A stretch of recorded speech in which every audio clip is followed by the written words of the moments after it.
Bismillahirrahmanirrahim. Assalamu alaikum. My name is Maria Khan and I welcome you all to this session. Okay. So today we are going to discuss some other MCQs of chapter number 1, that is measurement and physical quantities. So I have written the statements over here and अब हम हर एक MCQ को 1 by 1 discuss करेंगे with their trick. Okay, तो जो short trick मैं आपको बता रही हूँ ये 7 अपने माइंड में भी नोट करें, ठीक है, इसको लर्न करें, यानी ये आपको याद होनी चाहिए, ठीक है, जिस तरह केमिस्ट्री की चीज़ें आपको याद होती है, ठीक है. तो इसी तरह आपने फिज़िक्स की भी जो शॉर्टकट्स है वो आपने एग्जैक्टली बिल्कुल उसी तरह अपने माइंड में रखने हैं, ठीक. Okay, so the MCQ number 1 is, अब ये एक स्टूडेंट ने क्वेश्चन पूछा था, सो कुछ वो क्वेश्चंस है जो मैं डिस्कस करूँगी और कुछ ऐसे क्वेश्चंस है जो मुझे खुद लग रहा था कि they are tricky, okay, and they are confusing for you people, so I need to discuss them. Okay, so number 1 is a simple pendulum completes 20 oscillations. अब ये मैंने आपसे शुरू में कहा है कि जो गिवन क्वांटिटीज़ हो उनको साथ साथ स्टेटमेंट रीड करने के दौरान उनको साथ साथ नोट किया करें, क्योंकि जब आप क्वेश्चन स्टेटमेंट सारा रीड करते हैं, ठीक है, तो आखिर में क्या होता है कि आखिर में आपको चीज़ें याद नहीं रहती कि गिवन क्या था, रिक्वायर्ड क्या था. तो उसके साथ अगर आपने साइड पे नोट किया हो तो आपको दोबारा पढ़ने की ज़रूरत नहीं पड़ती, राइट. तो सबसे पहले हमारे पास है कि 20 ऑसिलेशंस है, टाइम कितना है, 25 सेकेंड है, right. The time is measured with stop watch. अब डिवाइस भी आपको गिवन है, जो मेजरमेंट डिवाइस है that is stop watch, right. Stop watch, अब ये मेजरमेंट डिवाइस है, ये आपको गिवन है, इसका आपको लीस्ट काउंट भी गिवन है, दैट इज़ 0.5 सेकेंड, राइट. और रिक्वायर्ड क्या है, the percentage error in measurement of time is, यानी टोटल टाइम आपके पास है 25 सेकेंड. 25 सेकेंड के दौरान टोटल कितना एरर अकर हुआ है, and this is not the absolute error, this is the percentage error, right. Okay, so इसका जो शॉर्ट ट्रिक है, ठीक है, शॉर्ट ट्रिक अपने पास नोट करें और यहाँ गौर से देखें. सो इसका हमारे पास है, so the required is percentage error. Okay, अब गिवन और रिक्वायर्ड में आप डिफ्रेंशिएट किस तरह से कर सकते हैं, गिवन क्वांटिटीज़ को आप इस तरह अंडरलाइन कर सकते हैं in your question paper, right. या अगर क्वेश्चन पेपर में राइटिंग अलाउड ना हो तो आप साइड पे अपने पास नोट कर सकते हैं, राइट. अब ये गिवन क्वांटिटीज़ आपने नोट कर ली. ओके, सो ये जो रिक्वायर्ड है, रिक्वायर्ड परसेंटेज एरर है, तो आप इसमें किस तरह डिफ्रेंशिएट करेंगे कि रिक्वायर्ड क्या है, गिवन क्या है. तो जो रिक्वायर्ड क्वांटिटी है वो उस पर आप इस तरह स्टार लगाए करें, राइट. ये अब आपको और भी आसानी होगी, इससे आपका और भी टाइम सेव होगा कि गिवन क्वांटिटीज़ अंडरलाइंड है, रिक्वायर्ड क्वांटिटीज़ के साथ एस्टेरिक या स्टार लगा हुआ है. स्टार से आपको आइडेंटिफाई करेंगे आप लोग कि ये जो है इस क्वांटिटी को आपने फाइंड आउट करना है, ठीक. अब डायरेक्ट आपने सिर्फ जस्ट वो सिंपल ट्रिक अप्लाई करना है, दैट इज़ ट्रिक आपका है for this type of questions कि you have to find the percentage error. Okay, you have to find the percentage error. अब ये जो परसेंटेज एरर है, परसेंटेज एरर, इसका जनरल फॉर्मूला क्या है. इन केस आपको गिवन है least count, just like in this question the least count is given. Least count अगर आपको गिवन हो तो फिर आप किस तरह फाइंड आउट कर सकते हैं, least count divided by total time, time is also given, multiply by 100%. 100 से आप क्यों मल्टीप्लाई करें, because you are finding out the percentage error. अगर परसेंटेज एरर आपको रिक्वायर्ड ना हो, लाइक सिंपल आपसे कही कि the error in the measurement of time is, then you don't need to multiply it with 100. Okay, अब ये जो आपके पास है ना, ये जो मैंने 100 से मल्टीप्लाई किया है, इसका रीज़न ये है क्योंकि हमसे मांगा गया है कि आप परसेंटेज एरर फाइंड करें. परसेंटेज एरर जब आप फाइंड करेंगे तो आप 100 से मल्टीप्लाई करेंगे. अदरवाइज अगर आप सिंपल एरर फाइंड करेंगे तो आपको फिर 100 से मल्टीप्लाई करने की ज़रूरत नहीं है, राइट. फिर आप डायरेक्ट ये फॉर्मूला अप्लाई करेंगे. तो जो लीस्ट काउंट है आपका, least count in this case is 0.5 and the time is 25 and this will be multiplied with 100.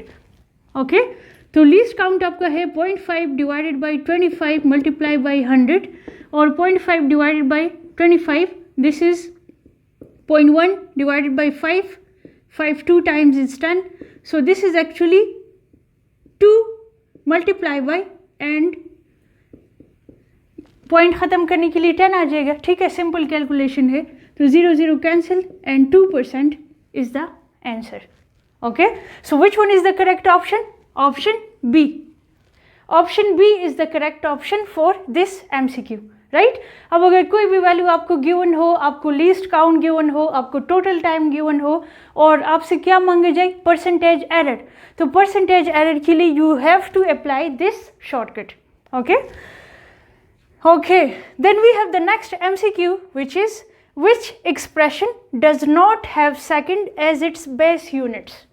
Okay, अब देखिए इसमें आपने कौन कौन सी चीज़ें अंडरलाइन करनी है. देखिए does not, याद रखिए ईटा में इस टाइप के क्वेश्चंस यानी स्टेटमेंट को आपने गौर से रीड करना होता है. स्टेटमेंट में अक्सर गिवन होता है which of the following is not correct, ठीक है, इस तरह के क्वेश्चंस भी मैंने देखे. Which of the following statements is not wrong, ठीक है, ये भी एक क्वेश्चन है. और which of the following is correct except, ठीक है. तो ये जो वर्डिंग है ना, wording is very important in eta, ठीक है. इस वजह से स्टेटमेंट को आपने गौर से रीड करना है और इस वजह से मैं बार बार आपसे कहती हूँ कि आपने रिलैक्स रहना है, ठीक है, क्योंकि जितना आप लोग रिलैक्स होंगे उतनी आराम से आप स्टेटमेंट्स रीड करेंगे, ठीक है, और उतनी ही अच्छी तरह से आप अपना टेस्ट परफॉर्म करेंगे. सो अब इस स्टेटमेंट में हमारे पास है does not have second as its base units. Base unit का मतलब ये है कि बेस यूनिट में सेकंड होता है.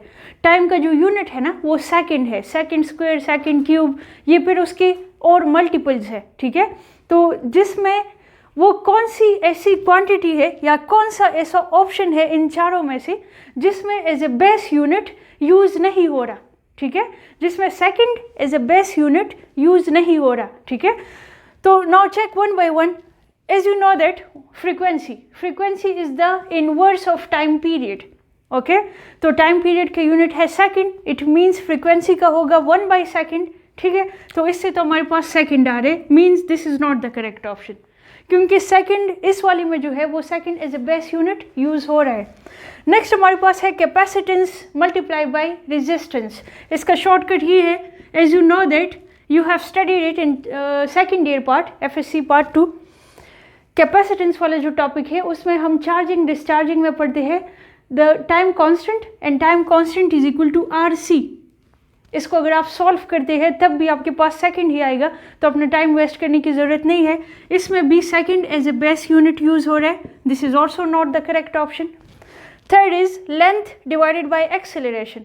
लेंथ का यूनिट है मीटर, एक्सेलरेशन का यूनिट है मीटर पर सेकंड स्क्वायर, ठीक है. जब मीटर को आप डिवाइड करेंगे मीटर पर second square, metre cancel out, second square रह जाएगा, स्क्वायर रूट, तो इससे भी हमारे पास सेकंड आ रहा है, means this is also not the correct option.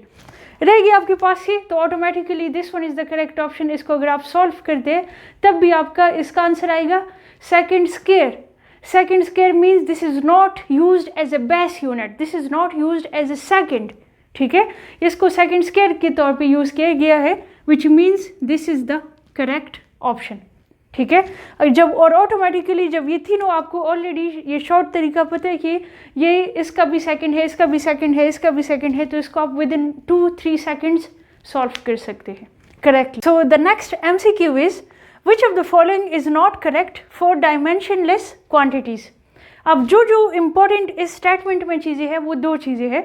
Number 1 not correct, ठीक है, not correct, it should be noticed. Number 2 dimensionless quantities, ठीक है, ऐसी क्वांटिटीज़ जिनका आपके पास डायमेंशन न हो, राइट. और कौन सा ऑप्शन करेक्ट ऑप्शन नहीं है, ठीक है, कौन सा गलत है, आप इस तरह भी कह सकते हैं. सो ऑप्शन ए, अब डायमेंशनलेस क्वांटिटीज़ ऐसी क्वांटिटीज़ है जिनके आपके पास डायमेंशंस नहीं है, राइट. कुछ ऐसी डायमेंशनलेस क्वांटिटीज़ है जिनका डायमेंशन भी नहीं है और उनका यूनिट भी नहीं है, राइट. और कुछ ऐसी क्वांटिटीज़ है डायमेंशनलेस जिनका डायमेंशन भी नहीं है और उनका यूनिट है, ठीक है. यानी सिंपल आप कह सकते हैं कि कुछ ऐसी डायमेंशनलेस क्वांटिटीज़ है जिनकी यूनिट नहीं है, कुछ ऐसी है जिनकी यूनिट्स है, राइट. तो कौन सा करेक्ट ऑप्शन नहीं है? Okay, so option A it does exist. So we already know कि आपके पास कुछ ऐसी क्वांटिटीज़ है जिनकी डायमेंशंस है, कुछ ऐसी क्वांटिटीज़ है जिनकी डायमेंशंस नहीं है, ठीक है, फिर उसमें से कॉन्स्टेंट्स और वेरिएबल्स भी आ जाते हैं। So this one is not और डिजायर्ड ऑप्शन, ओके, तो इसको तो हम क्रॉस कर लेते हैं, ठीक है। फिर नेक्स्ट हमारे पास है it always has a unit. अब ज़रूरी नहीं है, दिस इज़ नॉट कंपल्सरी, ठीक है। ऑप्शन बी पे अगर आप गौर करें तो इसका मतलब ये है कि जो डायमेंशनलेस क्वांटिटीज़ होती है सबके यूनिट्स होते हैं, हमेशा उनके यूनिट्स होते हैं, ठीक है। लेकिन this is not the case. क्यों? क्योंकि अगर आप गौर करें तो आपके पास है प्लेन एंगल और सॉलिड एंगल, उनकी यूनिट्स है, प्लेन एंगल का है रेडियन और सॉलिड एंगल का है स्टेरेडियन, राइट। लेकिन कुछ आपके पास ऐसी डायमेंशनलेस क्वांटिटीज़ है लाइक रिफ्रैक्टिव इंडेक्स है, okay, like coefficient of fraction है, तो उनका यूनिट भी नहीं है, उनका डायमेंशन भी नहीं है, ठीक है, उनका यूनिट भी नहीं है, उनका डायमेंशन भी नहीं है। तो this is not the case कि it always has a unit, हमेशा उनका यूनिट नहीं होता, ठीक है। अब तक हमारे पास ये इनकरेक्ट आ रहे हैं। Number C, it may have a unit, ठीक है, it may have a unit. अब मे है, इसका मतलब ये है, मे का मतलब ये है कि उसका यूनिट हो भी सकता है और नहीं भी हो सकता, ठीक है। It may have a unit का मतलब ये है कि उसका यूनिट हो सकता है और नहीं भी हो सकता। So this is the correct option, ठीक है, ये करेक्ट है। And D is all of the above. अब डी का मतलब ये है कि सब इनकरेक्ट ऑप्शन है, which is not the case. तो आपके पास ultimately option B is the correct option. और वो क्या कह रहे हैं कि इसका हमेशा यूनिट होता है, यानी डायमेंशनलेस क्वांटिटीज़ का हमेशा यूनिट होता है, ठीक है, जो कि करेक्ट नहीं है, okay. So option B is the correct option. Then we have the next MCQ. The dimensions of radian per second are. The dimensions of radian per second are. अब last MCQ में हम discuss कर चुके हैं कि radian क्या है। Radian is the unit of plane angle, okay, radian is the unit of plane angle. तो इनका डायमेंशन क्या होगा? अब मैंने आपको बताया है कि प्लेन एंगल जो है वो एक डायमेंशन लेस क्वांटिटी है, मीन्स रेडियन का कोई डायमेंशन नहीं है, ठीक है। तो आपने जस्ट पर सेकंड का लिखना है। रेडियन पर सेकंड का मतलब ये है कि आपने जस्ट पर सेकंड का डायमेंशन निकालना है। पर सेकंड का मतलब ये है 1/सेकंड which is equal to t-1, right. t-1 और t-1 को सिंपली आप इस तरह भी लिख सकते हैं m0 L0 t-1, ओके, क्योंकि इसमें मास और लेंथ की वैल्यू 0 है, okay. So d is not, क्योंकि इसमें m1 है, right, m0 L0 t-1, okay, m0 L0 t-1 which is this one, option B.